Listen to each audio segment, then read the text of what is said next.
spark this side of topics. Yeah. So. All right. Alrighty, sounds good. Make sure guys' phones are not gonna go off. Yeah, just put them on. Alrighty, and then we can go, Dre. I'm chilling. Alright. And 3, 2, 1. Welcome back, guys. This is The Milkman. This is now episode number 4. We've been taking some time off, not because we wanted to, but we're super busy. But I want to welcome you guys back with the 3 hooligans, and we're here, even though we're like pretty much have not really had the best chance to kind of film, but we're trying our best right now, and we're gonna do what we can. But I wanted to introduce us. So I'm Steven. Beto. So this week, I know you were out of town, right? You were out of town for almost like 2 weeks. Yeah, San Diego for a week, and then Arizona for another week. Was it San Diego you guys went to? No, it's actually Ventura. I'm like Ventura. Because you went for work, right? Yeah. Okay, yeah. And so I know Raymond's been also. You've been working like a ton of overtime. It's been overtime, but then school started. So I only got a year and a half left of my degree, and it's kind of just pushing through. But I mean, that's what happened. I got busy with the first week of school. You know how that goes. And then you were out of town. And what'd you have going on? Well, I've just been working because we've been having super busy weekends, but I know it's been like everyone's got their own thing going on, so we haven't been. Things happen in life. It's all good, you know. Like we're doing this in our free time, so this is our free time. Our hobby, yeah. But I know, so you went off road and you blew your suspension. But what happened though? Was it just that you were just going too crazy with it and you just blew it, or? No, I think with my truck, I just wanted to kind of push it a little bit because there was like a big dirt road, and I'm like, you know what? I never take this thing off roading, so I was hauling ass, and it was eating the bumps pretty good because the suspension's pretty good. But I hit like a big old, almost like pothole in the desert, like a big hole, and I just heard like a boom. I'm like, oh shit! I know that fucked something up. Shit sounded expensive. It sounded expensive, so I'm like, damn, I think I fucked up, but. I got it looked at. At first, I thought I blew it like a shock, but it was just a top hat. So the top hat just kind of what holds the shock and keeps it from going up too much. So it was a really inexpensive. It wasn't too bad. $600 to fix, but rather than I was thinking, damn, if I have to switch out my shocks, looking at $2,000-3,000, you know what I mean, minimum. Easily, yeah. Yeah. No. So I know we've been all kind of busy, but I wanted to come in and already talk about this. So I think we can all relate to a certain extent, but I wanted to know, because us men are different with this. But there are some men that like this. But I want to ask you guys, starting off is, how clingy is too clingy when it comes to your partner? Like, what's the limit where you're like, bro, get off me, dude, or that you need some time alone? Because I know we've all gone through it where we love our partners, right? But then you're like, there's a reason why men take an hour in the bathroom sometimes, because sometimes that's your only break. But that, everyone's relationship's different. But how clingy is too clingy? I want to ask you guys and see what you guys think. What do you think? I think too clingy for me, dude, is if I don't get a chance to breathe. All right, you think about it. You have a long day at work, and then you get home, and you just want to relax, dude. And then they're all on top of you, and it's like. You gotta have that time to decompress, right? So too clingy for me is you ever seen when you know how dogs will run up to you when you get home from work and they'll say hi to you, all happy and stuff, then they run away. That's what we need when we get home. Because the problem is when they're too much on top of you, because men, we go through battles up here by ourselves, right? And so sometimes men stare off into space, and that's just what we do. We'll just start daydreaming. And sometimes we might have been thinking about something, but now it's we're trying to find solutions and shit, right? But then when you're all on top of us, it's to me, that's too clingy. For me, too clingy is not allowing me to have my time able to process things that I'm going through or trying to find solutions to. Other than that, I mean, if you were to ask me, in a bedroom aspect of it, I get really hot in bed. I'm on a furnace by myself. So yeah, we cuddle for a little bit, but then don't get mad at me for I'm taking my arm away and stuff. And turn around, because when I've ran into that too, where I'm down to cuddle with you, but I love to be cold. And so when I feel when two bodies are just hot, I don't want to be stuck to you the whole night. I'm gonna be sweating and be uncomfortable. I won't be able to sleep. So after a little bit, I'm like, all right, Like bro. a good 60 turn around. seconds, huh? Yeah, it's That's just how turn. I'm to 60 seconds, just get out of the way, and then afterwards, like, turn around. And then they get mad because why did you turn around? You're not cuddling me. You don't love me. I think, and then I also think that too clingy. Also, a fact is where it's like we don't have to talk all day, right? Because we I would like to. It's cool to check in with each other every night, like throughout the day was one thing. Yeah. But like to talk all day, I don't think, because at night, what do you have to talk about?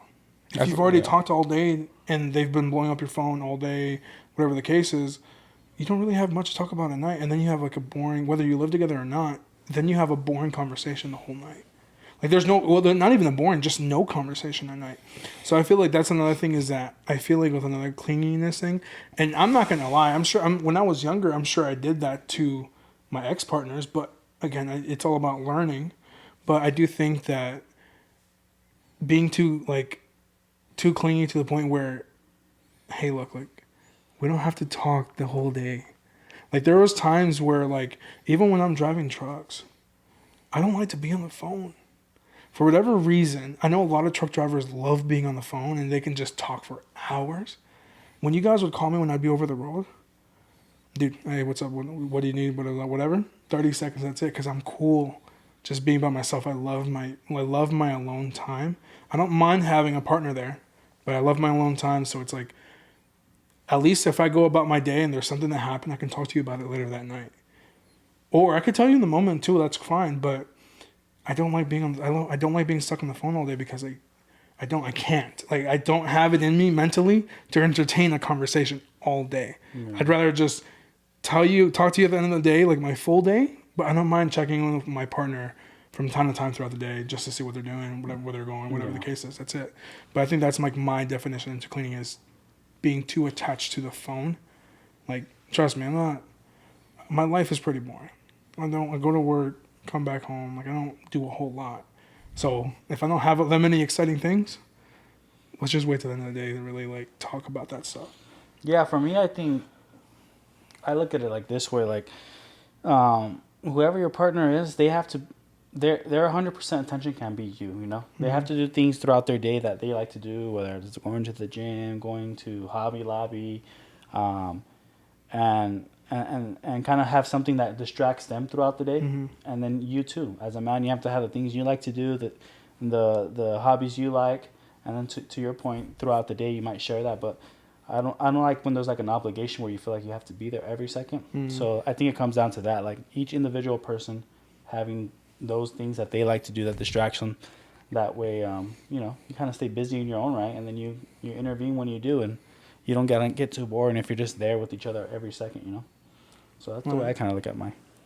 Well, that's the thing, right? So, like you said, like you need to have your own thing going on, right? And that's my question for you guys now. It's like, you're right.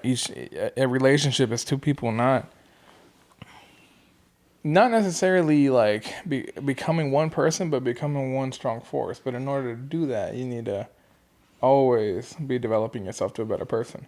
So let me ask you guys, how do you guys balance, right, ambitions and goals in life with maintaining a relationship? Because we've all heard it, like, hey, I need to hop out of a relationship to work on myself. But can you work on yourself while being in a relationship? Right? How do you guys manage doing these goals and completing these dreams that you've had as a little kid being in a relationship? Because every partner I've had, I've told them, like, there are certain things in life that I want to do, and those goals have been there before you. They're going to be there during you. And if necessary, they will be there after you. Right? That thing doesn't change. So it's like, you've been in a relationship for a long time. So like, how did you manage college, different jobs, moving from state to state? It's like, how did you do all that where Chris was just kind of like being there and understanding you? I think to simplify it, like it comes down to like the analogy I like to use is you can only have one captain for the ship. You know what I mean? And there's nothing wrong with being with a woman who's like really strong and independent, has their dreams and aspirations. But I think what I really liked was at the beginning of my relationship, I'm like, hey, this is what I want to do. Are you willing to support me? And what is it that you want to do? And how can I support you? And I have the traditional relationship where like I've always wanted to be like the breadwinner. And then my partner's more like the one keeping my household together, whether that's family, kids, everything that needs to be done around the house. And I think we both just operate in different categories. You know, if I come home, I'm not, I'm not the type to like wash clothes, do dishes and stuff like that. Because thankfully I know my girl handles that and takes care of it, and vice versa. My girl doesn't think about the mortgage, the car payments, the insurance, all those things. So we operate in our own categories, but to achieve the same mutual goal, which is to have like a strong family and household. So I think that's where like when you're looking for a partner, you have to really like deep dive and like understand your partner, because sometimes you have two really strong independent people who get together, and let's say your girl wants to be a lawyer and you want to be a fucking, I don't know, something else, right? An executive at your company, and for your girl's job you have to move over here, but for your job you have to move over here, and then you kind of have the battle like, oh, which way are we going? And maybe you're never fully committed to what you want to do because you have to keep that other person in mind. So it all comes down to what you want, what your goal and aspiration is, and there's nothing knocking like relationships where you have two power couples. No, Right. if that's what you want to achieve, great. But what I quickly realized back, like when I was thinking through it, is like, if both me and my wife were like a power couple, who's raising my kid? The babysitter at daycare, you know what I mean? Strangers. So I kind of see it as an investment to like invest in my household and take care of all the needs. That way I don't have just a random taking care of my kid and raising them and putting certain morals that they might have that maybe I don't agree with. So Right. that's kind of the way I look Right. at it. And so like I think about like what Raymond said is like some people use the excuse of, hey, like I can't be in this relationship any longer because I need to work on myself. Although sometimes that's the truth, a majority of the time it's the lie, because that person probably just doesn't want to be with you anymore or not. But I think the biggest thing is that, for example, for me, when I went into trucking, so my ex of mine, when we broke up, I had nothing going for myself. So essentially, kind of like it was a blessing in disguise for me to push me of like, hey, go like figure your stuff out. Because when she left, I literally I had nothing going on. I couldn't say I was in college. I didn't say I was working to do this type of trade or anything like that. So yes and no, I agree with most majority of the time. It's I need to work on myself is an excuse to get out of a relationship, but it could also be a benefit for the people that are on the opposite side of that. Because for example, for me, I just use my example where, again, my partner left me. When she left, I literally had nothing. I had nothing going for myself. I wasn't happy with myself, nothing. And then it just happened to be that I needed that to push me into a new chapter in my life. And now that I've gone through something like that, it's nice to have a partner where they support you. Because I've been out of the trucking now for quite a few months.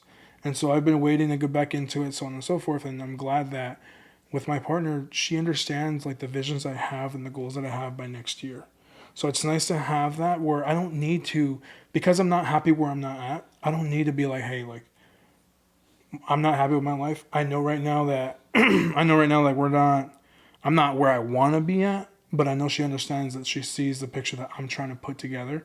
And so she also supports it without me having to be like, hey, like right now, me and you can't work because I'm not where I want to be at.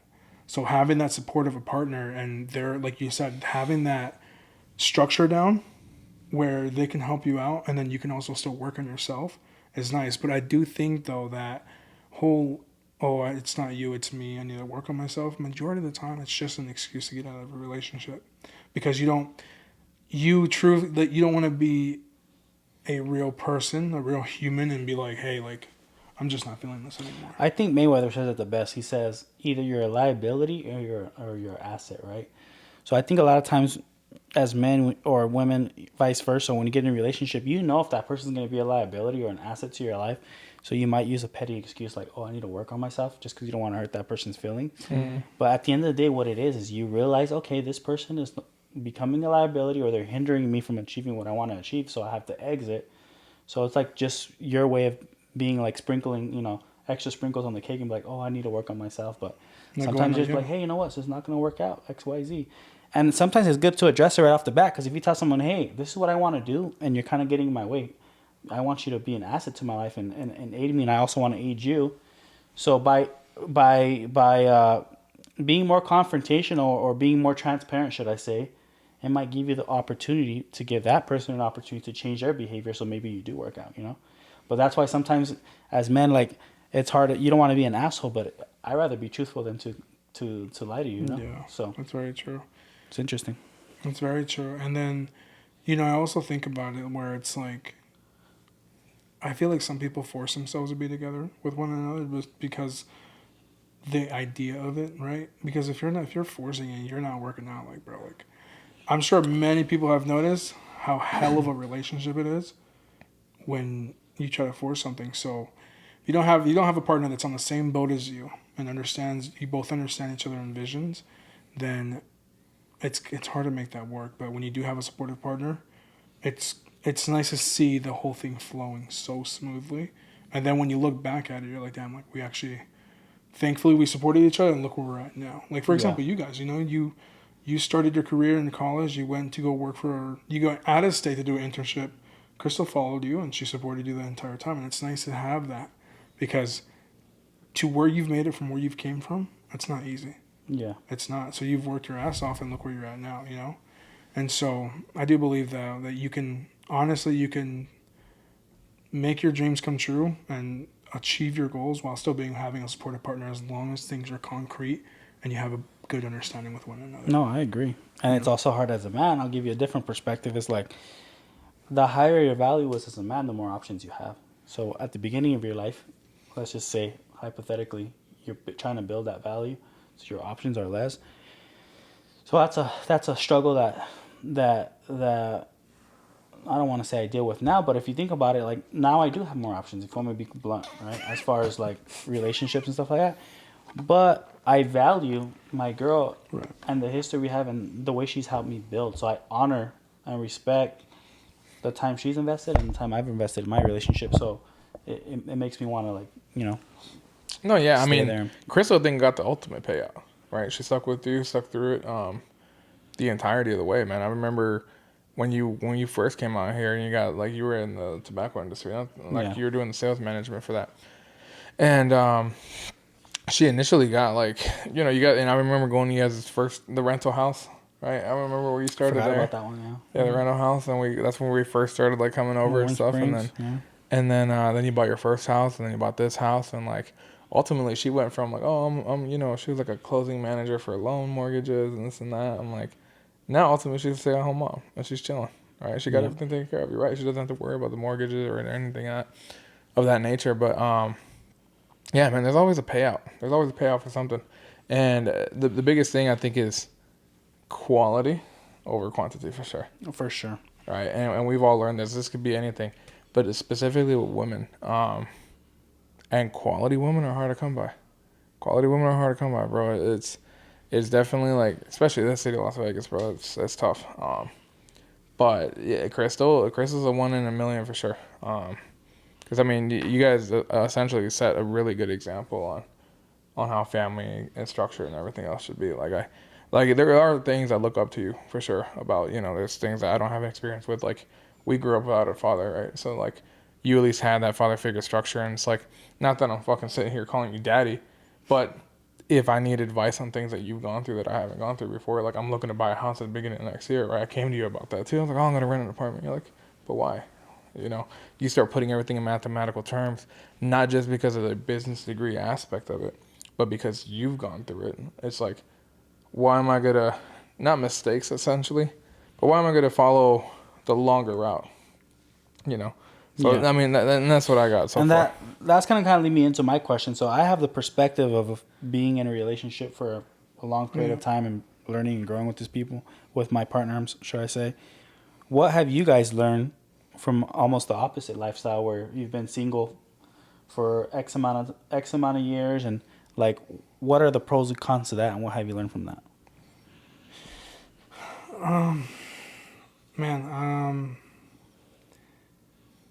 One thing I've learned is with relationships over time, because the older you get, the less bullshit you put up with, right? Mm-hmm. Because something I've learned is being in childish relationships, nothing moves anywhere. Like if you're not growing together and making it something out of nothing, literally, and you're just bickering back and forth, like eventually the older you get, and something else I've learned is the older you get, you realize that people are still childish no matter what.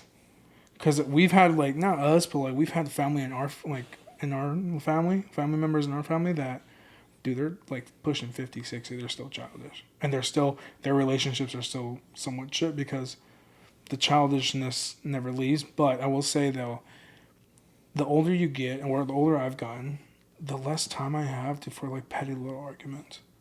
And not only that, but the biggest thing is, no matter what relationship you get into, it's a risk, right? So you might like this person, you guys might kick it off great at the beginning and everything, but hey, in 2-3 months, it turns out like, yo, I don't know if I want to be with this person or not. But you learn that either you will last with that person for a long time and maybe get married, or it's not going to work out. And that's something you have to accept from the very beginning. Because if you sit there trying to force an idea that, oh, we're supposed to have a family, we're supposed to get married, you're only going to hurt yourself more. And it's an analogy I've always learned since I've been in relationships already. The longer you hold your hand in the fire, the worse it will hurt. Right? So the longer you hold your hand in the fire, the worse it will hurt. The moment you pull your hand out, it's going to hurt still. You leave in that relationship, it's going to hurt still, but eventually you will heal. Mm-hmm. The longer you leave your hand in, the more it hurts. Because, and then there was a quote I heard from a different podcast from Sweet Talks. I believe they had a therapist on there, and he said, sometimes the best relationships in life are the ones that know when to end. Because at the end of the day, when those relationships end, you gain the best thing that person took from you, and that's time. You get your time back, right? Mm-hmm. Because when you go through these relationships, everyone gets hurt. Everybody gets hurt no matter what. Whether you're a male or female, everyone does something dirty. Obviously, there's a lot of forgiveness, and there's a lot of forgiving and forgetting, right? But to make a relationship work, even though sometimes girls are petty and when they're losing arguments, they'll start bringing up old shit, right? Yeah. But in these relationships, you learn that either you learn to make it work, and you kind of just have like a concrete structure there, because like I said, the older you get, like bro, like we're pushing 30, right? We're just a few years away from next 30. Year 30. You're 30, huh? You're gonna 30 next year, so we're 28 this year. Yeah. And you have to think about it, like, bro, like I don't got time to sit there and argue over childish shit.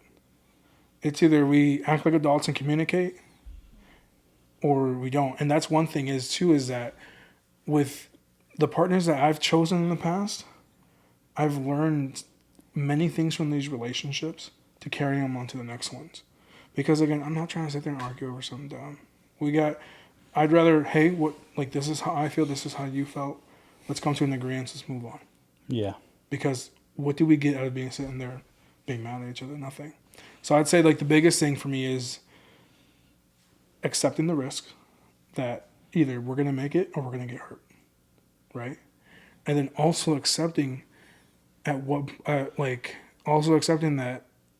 out of every relationship, you have to take what you can from it, so that way the next one you're better in it.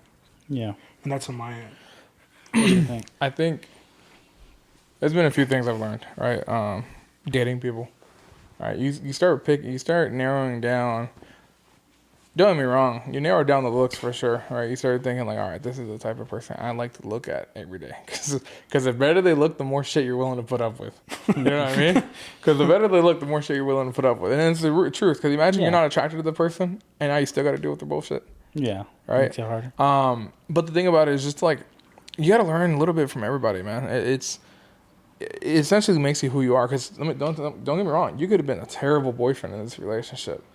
But you learn why you were a terrible boyfriend in this relationship, so that you're not a terrible boyfriend in the following relationship, right?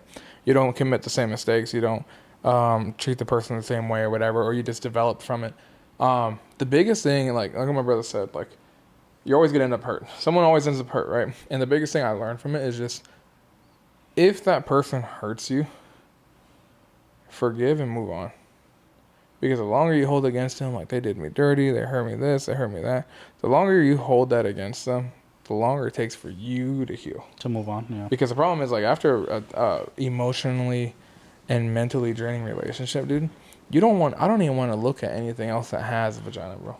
Like, nothing that has, like, I don't want to deal with it, I don't want to entertain it, I don't want to, like, not even look in that direction, bro. Like at that point, I'm not attracted to anything other than food, right? Yeah. But that's the biggest thing, man. It's just What's to stop you guys from, in business, it's called an upfront contract, right?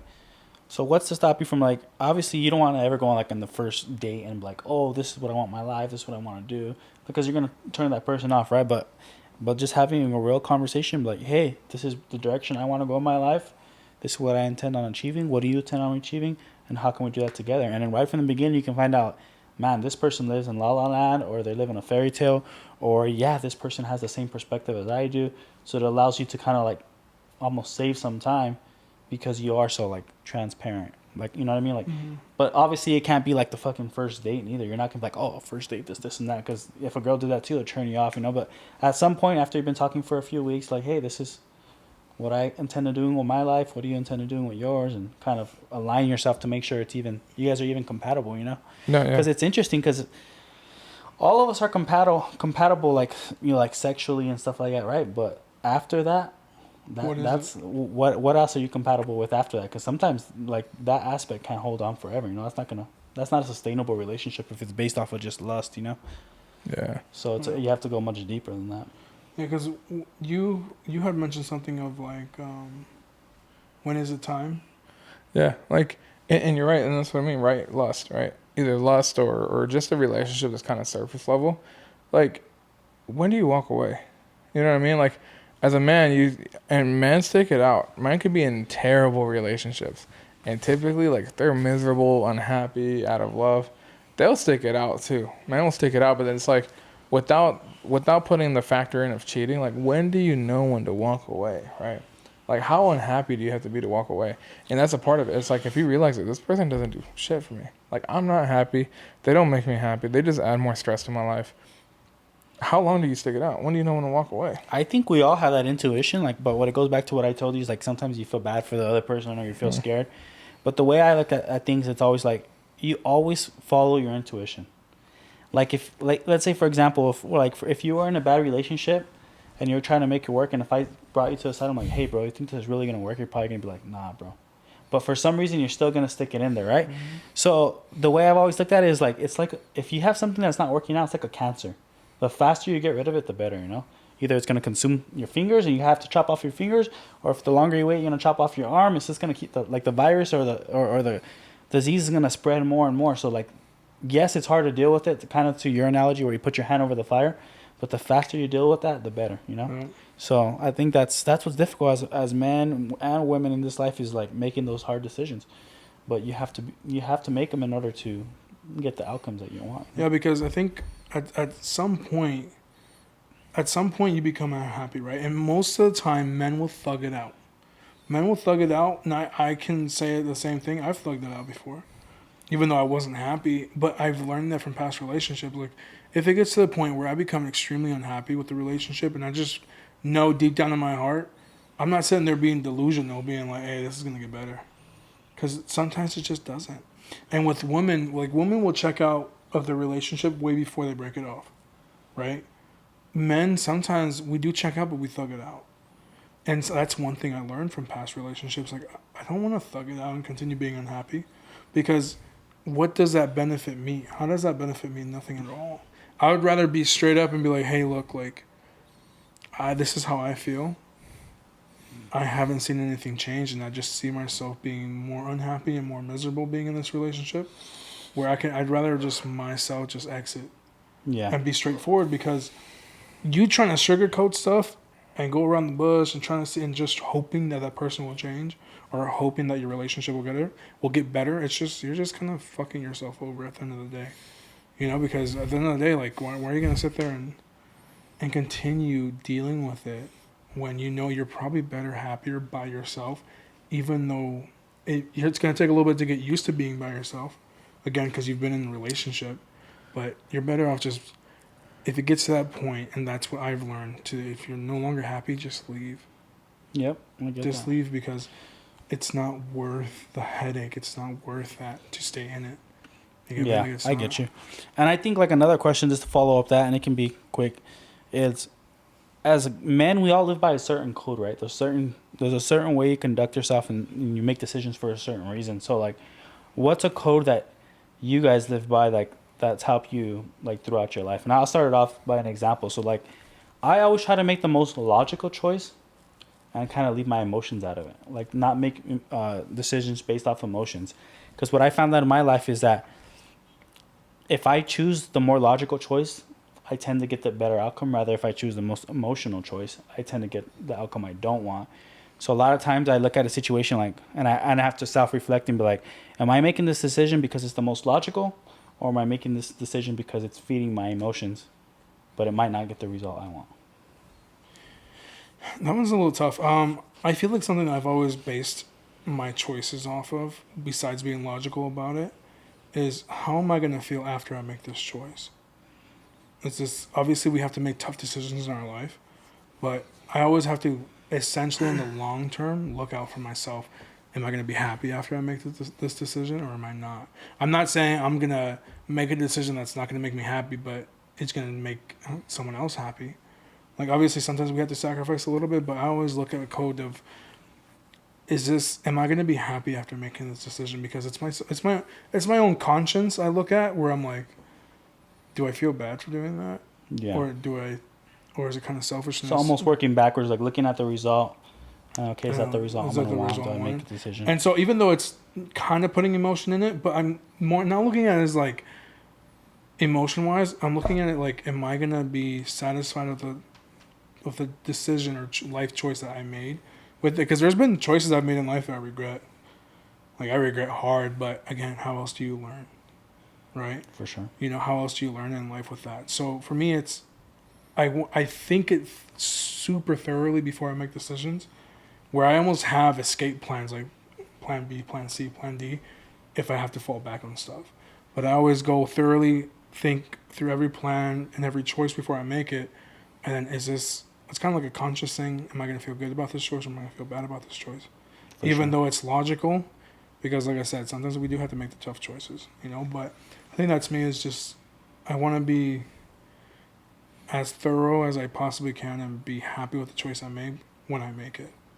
You know, that's just how I go about it, you know, and I don't know how Raymond's think? different than I am, so I know it's Yeah, so he's a little bit more on the safe side. Right. For me, it's like I don't want to get to when I'm like 70 or 80, be like, damn, I should have done that. You know what I mean? Because like I had a coworker that he also had a set of twins, right? And his twins very successful. One's a firefighter, the one's a nurse, and like great dad. Honestly, an example of a dad that I would have wanted, right? Mm-hmm. But then he told me like before I went to the police department, he's like, don't get stuck doing what I'm doing. Like, do not do what I'm doing for the rest of your life, because it's like I'm about to hit 60 and I have nothing to show for it. And that's my biggest thing. It's like when I usually make decisions, I'll be kind of like, is older me going to be happy or upset with this decision? Because we can learn from our mistakes. Yeah, for The only sure. mistakes you're not going to learn from is death, right? But you can learn from your mistakes. And so my whole thing was like, when I get to 70 or 80 years old, am I going to be like, damn, I should have done that? Like, why did I not keep pursuing that? Or why did I not do that? So I always kind of look at, like, if future Raymond were to walk back in here and be like, hey, like, why didn't we do that? That's the way I've always made my decisions. It's kind of like, why didn't we invest into that? Why didn't we invest into ourselves? Why didn't we try that out? Right? Like, the one thing, like, the one thing I did try, and like, there's an example, right? We were coming from Minnesota to Las Vegas. And we were moving. My mom made the decision to move us from Minnesota to Las Vegas. And we were moving with our cousin at the time. And our cousin's like, and again, try everything, because you never know, right? Don't knock it till you try it, kind of thing. I think we were in Colorado or something. We went to McDonald's, and my cousin, I tried pickles, bro. I'm not a big fan of pickles, bro. Like, I'm not. I've tried them. I gave them a shot. And I mean, if they're in my burger, I'm not going to automatically start vomiting everywhere. I'll bite it, taste it, I'm like, yeah, that's a pickle, and then I'll take it out, whatever. But I'm not going to be grossed out about it, right? But that's my thing, is like, I don't want to get to a certain age and be like, damn, why didn't I do this? Because then you can't rewind it. There's no reset button. Go back. And my thing is, like, again, the only mistake you can't learn from is death, right? Because everything else, you're like, all right, I fucked that up. Like, Yeah. but I could recover it. Kind of like money comes and goes, right? Time we don't get back. And that's the biggest thing, like, with me, is like time. Like, all right, I'm still young, right? I'm still in my 20s. I could still try new things. If I really wanted to, like, if let's just say I hated Las Vegas ultimately, I'm like, you know what? I'm gonna transfer to another department. I'm gonna go to Miami. I'm gonna go to Miami-Dade Police Department. I'm gonna go apply there, or go to Texas, or go to San Diego Police Department. All right, like, I could still do all these things. But now, as of right now, everything's fine. You know what I mean? Like, I'm enjoying life. I'm probably what I believe in, like, the best part of my life that I could be in, right? From where I came from, for all the things that I experienced. But I always live with that in my head. Like, I do not want to get to when I'm 70, 80, and I can't restart, or I can't start doing new things because of my age, and sit back and look like, damn, why didn't I do that? I mean, For we all sure. learn, bro. And then it's like you learn. There's a lot of regrets that you have in life. You know, I think a lot of people may or may not feel a certain way because we were talking about relationships a lot in this one, but there comes down. I'm sure. I don't think you've experienced it as much as like other people have, but a lot of relationships, before people enter relationships, most people have rosters, right? So whether that's a couple people, whether that's old flings, whatever the case is, but when you're approaching a relationship, when is it the right time to let go of a roster? Because you have to think, right? When you're in the talking stages, it's kind of hard because you're like, what if this doesn't work out? You don't want to give up your roster because if you go through something that you're not sure of, and you let go of your roster when you're out of that and it didn't work out, you're like, damn, like I don't have anybody. But when is the right time to let go of a roster? And I know for whatever reason, most of us have gone through this where you might have people waiting for you to get out of a relationship. So your roster never leaves, right? It's for some people, not for everybody. Yeah. But for women, it's more of there's always that dude's gonna wait. Yeah, you Dudes don't even will need a wait. their roster's always just pending, you know. Yeah, it's always usually depending. But like as a man, like when You do have you to let, work for that shit. as a man, like when do you let go of a roster? Like when is it okay to let go of a roster? For me, I think it's when you've been with a person long enough to know their true colors. Because if you think about it, you really don't know someone until I would say a minimum of like a year. Like you don't see how people like.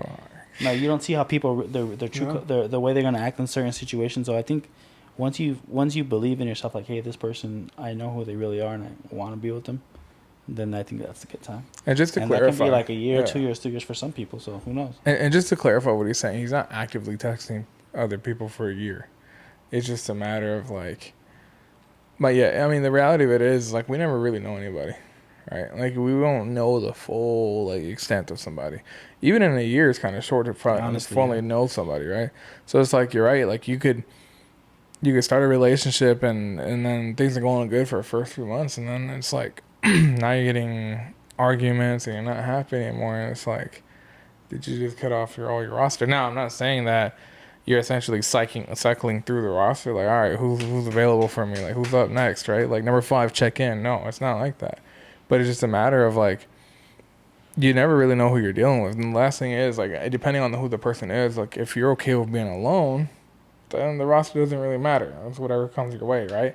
But you also know, like, all right, well, these few people, these few group of people, I could talk to. I could talk to whenever, or I could be like, hey, you are you free the weekend? We could go out to dinner, and like they'll hit you. They'll be like, yeah, or whatever, right? But I don't know, man. I think you just got to give it. You'll know. Every relationship is different too. Every relationship develops differently, and at a different pace. And sometimes when a relationship is good, I think, because you got to also respect the relationship. You know what I mean? Like, I think there can be the counter argument to that is like, if you're never fully committed, then you're not necessarily giving that relationship a good chance. Because like 1 foot in, 1 foot out. But that's a tough one to kind of like. Do you feel like women always? Do you feel like most women now in today's world always have a backup man? In today's society, it's hard because of Instagram, and this is gonna lead me to my next question. Like, if you can live in any era, what would it be? But the reason why I say that in today's society, we have all these social media platforms. It makes it that much easier to have that roster, right? For men and women, but mostly women, because you think about it, they post one good pic, you know what I mean? How many guys are gonna reach out to them? You know, it's so freaking easy. So a girl can, in this day and age, can replace you quick, honestly. Yeah. Because there's a lot of lonely guys out there who have shit going for them, or who might be in a better position than you that are looking for that one, and they might match. So it's tough. It's tough because it is hard to do social media. We'll date somebody and how deep social media is now. So like, I can care less about bringing this up, but like after me and my ex had broke up, bro, like I mean within a week she already had dudes in her DM that she was entertaining. So you're not. It's just your turn. You get me? It's just your turn, because it's easier for a woman to get a guy after a relationship than it is for a man to get a girl.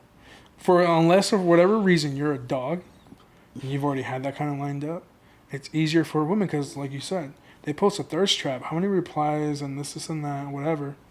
And most girls entertain dudes because they're just bored. But at the same time, it's like, for us, like if we're single, it's not going to be that easy to just. The same thing with like, it's almost the same thing with like OnlyFans. Like girls have it easy when it comes to that, because if you are successful at it, hey, good for you, get your bag, whatever, right? But you don't have to work a 9 to 5.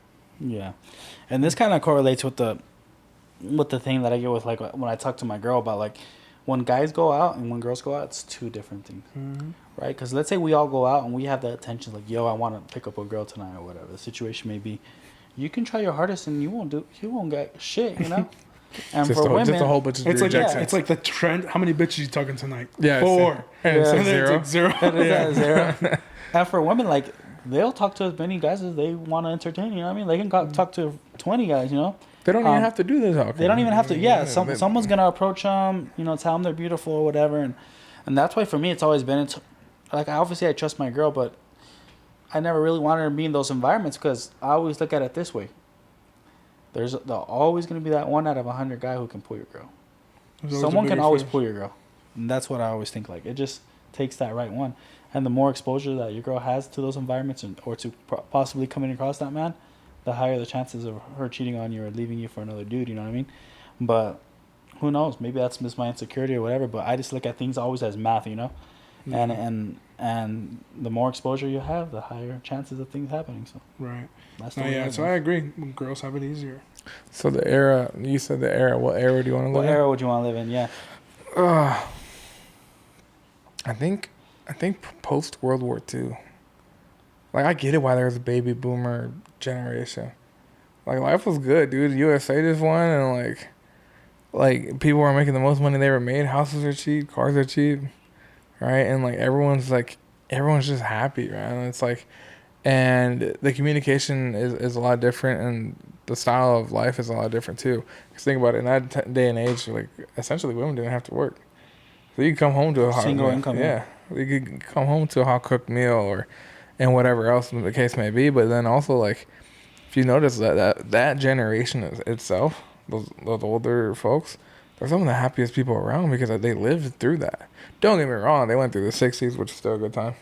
70s and better time, 80s better time, 90s it started getting a little weird, and then in 2000s we know what's happened. But I think for me it'd be like like post World War II, dude, like 50s probably. I don't know, times were just much simpler now back then, because now, dude, everything's so complicated. Like every action has a reaction, right?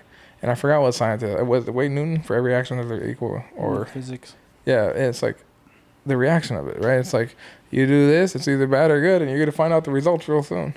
And back then, everything was just so like simple. Everything worked so. I don't know, just such a flow, man. Yeah, it's the 1950s for me. I think it is just all those old people you talk to. Like I want to say early 2000s, even though because the early 2000s, social media wasn't a thing yet. I think they had AOL. MySpace. MySpace. No, I don't even know MySpace came out MySpace? until 2010s. MySpace was like what, middle school? 2005, 2010. Early 2000s. Early 2000s. So a little bit before that, because we had regular phones. It was like the regular flip phones. Social media, like Instagram didn't exist. TikTok didn't exist. None of that existed. And then even back then, like when we used to have the landlines, remember? Call me after 7 o'clock. Call me after 7 or 9 o'clock because that's when we had 3 minutes. 3 minutes, yeah. And then you had like 500 texts or whatever. So like, I think my thing would be around that time because you didn't have to worry about when it came to relationships, you didn't have to really worry about social media being such a big issue. But then also it was easier because during that time, like, imagine the people who bought real estate then. It wasn't as hard as it is now. Like, to buy a house now is fucking crazy. Yeah. Like, it's almost impossible for many people. But back then, one person can work, you can buy a house, you have a good living, so on and so forth. But it was still modern enough to where you didn't feel outdated. Makes sense? And then not only that, but imagine you invested in Bitcoin in the early 2000s when it was a joke. And now look at the people who have Bitcoin.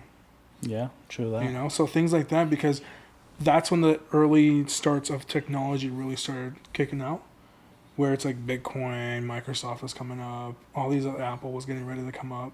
Imagine you invested your money during that. If I know what I know now and lived during that time, bro, I would have been retired. If you could see in the future and be like, yo, invest into these things, buy real estate, dude, we would have been chilling. Well, yeah, we're wasting our time, dude. Instead of watching Power Rangers, we could have been buying a house. What about you, what era?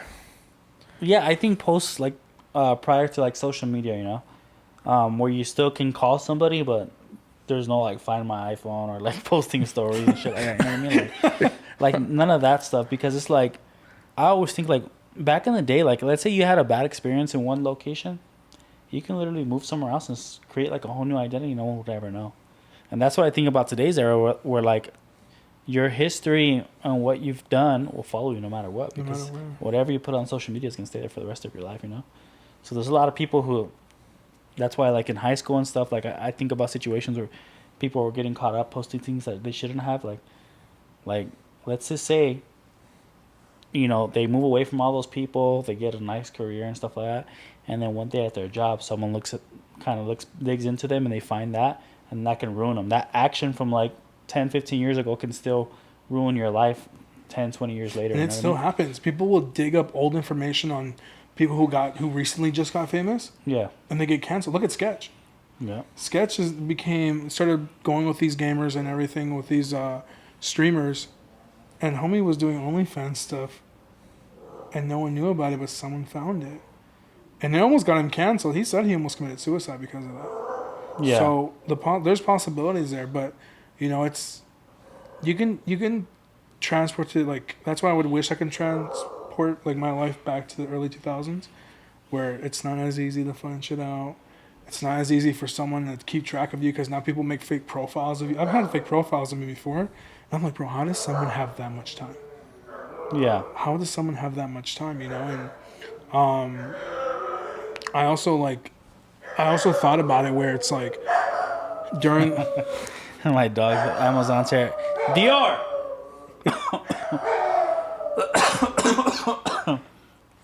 Dude, they didn't ring anything, did they? Or they just saw the shadow on them? No, I think someone dropped off the package. Oh, okay. Sorry. So, but that brings me back to a thing. So it's like, it would be nice to transport back to that time. But, you know, we recently started watching The Boys. So I know you've been telling me to watch it. He's been telling us for months. Yeah. So speaking of that, like, what superpower do you feel like you would want to have, and why? I don't know. I'm gonna skip that one. I have to really think about this one. For me, invisibility. I love invisibility. Like, not so much the transport. You can get anywhere in the world now. Yeah. But invisibility, bro. Like, cause you know how nice it'd be just to take that few million off the cart. No one knows you're even there, dude. Like, make the work easy for you. Like, get through walls and this and that. And you ain't got. I would never have to work another hour of my life, dude, if I was able to just go invisible. Imagine. Yeah, it's invisibility for me for sure. Because time, it'd be cool to stop time, but it's like people still know what happened. I mean, don't get me wrong. Someone's gonna know if a bank got robbed because like the person was invisible. It's like somehow the money started floating in the air and walking away, you know. But I don't know. For me, it'd be invisibility, bro. What do you think? I don't know. I think I would like to know. I would like to know how to. I would like to be able to read the future. So like, and the reason is not because I would want to know like, oh, like who's gonna win the next presidential election, but like, dude, I would start betting like crazy. But I don't know if I would feel good about it, because what if like Like Canelo's fight is next weekend, right? Yeah. What if I could see the future and see that Canelo lost? I would put $50K on the other dude, knowing that I know that he's gonna lose. Bro, I don't know. I think I'd be into like big betting like that. Or you go to a casino and you go play roulette and you know what's gonna hit. I think my time to be able to see in the future, I think, will be. But I feel like that would also kill my vision of like, do I want to continue looking forward and ahead? Because I'm sure the curiosity of not just betting on things, like, it brings me like to like a question of, if you could see in the future, do you want to know how you die? I don't know. Like, would you rather that be a secret, or would you want to know how you die? I don't know. I feel like it just, for me, it'd be like a surprise. Like, just let it be a surprise, because I don't know, because then I'm going to anticipate it, where it's like, damn, like I got a week left. I'm going to get hit by a fucking train. Mm-hmm. He doesn't go to the train spot anymore. He avoids every train possible. You know? He's so focused on the train and gets hit by a car. No, I think for me, I would want to have like, be like almost like either the ability to fly or to be like super strong. I wouldn't really care about like seeing the future, because to what your point is if you knew everything was gonna happen, life would probably be boring. Yeah. Because there's probably no excitement about that. You know what I mean? And invisible. What if you're just insecure, so you don't want people to see? So I want like a power that would like enhance my life, and it would have nothing to do with money or anything. Like it would be cool to just fly. Would you want to be like a superhero for Earth, or would you want to just be strong? Who knows? I don't know. That's why I like to show the boys, because if I had that power, would I do good with it? Would I do bad? I wouldn't know until I was in that situation. What state of mind I was in that moment. Yeah. Well, alrighty, guys. So I think we can wrap this one up. I think that was pretty solid. Pretty interesting one. But we're already wrapping up what?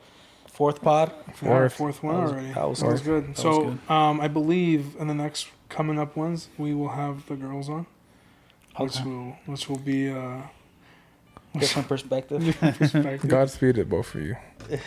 Godspeed to both. It's gonna be an interesting one, but that's gonna be wrapping up our number 4 now, and so we have to figure out more. Like, we'll figure out when the next one's coming out, but. Thank you guys for joining us. Again, our social medias are tagged in. We'll be tagged in on this one. And if you guys have any questions or anything like that, like I said, we're open to everything. Just nothing that will get us too in trouble. But like I said, we're in the future. We'll have a couple more guests now. So we're going to have the girls come on. And then we have another person coming on from a barber's perspective of seeing what it's like to be on the other end of the clippers. Right? So we'll have a couple more things coming up soon this month, I believe, and then we're gonna see where it goes up from there. But for sure. Thank you guys for joining us in, and this is the end of number 4. Appreciate it.